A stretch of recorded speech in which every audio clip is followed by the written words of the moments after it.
على كل الحاجات اللي عملها لنا وكل المشاريع اللي هو عملها لنا.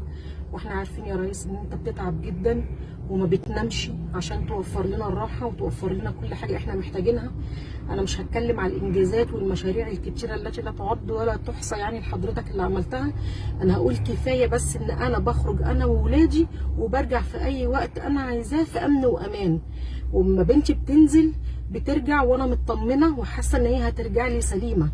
الحمد لله يا ريس، انت سترت المصريين كلهم، سترت ستات مصر، خلتنا ما بقيناش زي الدول التانية. حضرتك طبعا شفت وكلنا شفنا الدول التانية كانت الستات بتتباع في سوق النخاسة والناس كانوا بيتدبحوا في الشوارع. انت منعت كل ده عننا.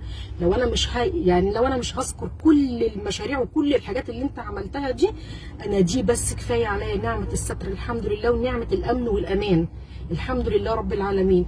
انا بكلم حضرتك دلوقتي وانا ورايا انجازات وقدامي انجازات من حضرتك كتير، قدامي دار مصر اهي وورايا سكن مصر، بخلاف المشروعات الكتيره قوي قوي قوي. طول طريق اكتوبر مليان مشروعات ليل نهار، ما بين ما بمشي بلاقي المشروعات شغاله والناس شغاله 24 ساعه في 24 ساعه. يا ريس ما يهمكش من القله اللي ما عندهمش لا دم ولا ضمير ولا انتماء للوطن ولا لاي حاجه ولا يهمهم اي حاجه، مستعدين يبيعوا نفسهم عشان الجنيه. يا ريس خليك للناس الغلابه بجد اللي شافوا انجازاتك، الاسكان اللي انت بتعمله وتكافل وكرامه والصحه وحاجات كتير جدا جدا جدا، انجازات انا مش هقدر اعدها.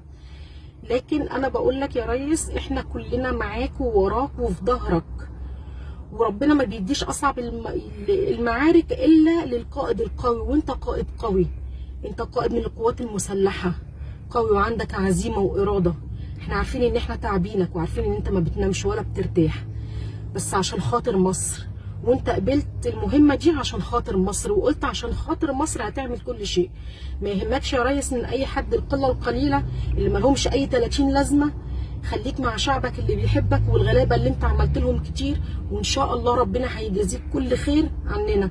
واحنا عارفين ان انت بتتعب، معلش خلي تعبك لله لوجه الله تعالى وللناس اللي بتدعي لك من قلوبها. ومتشكرين يا ريس على كل حاجه انت عملتها لنا،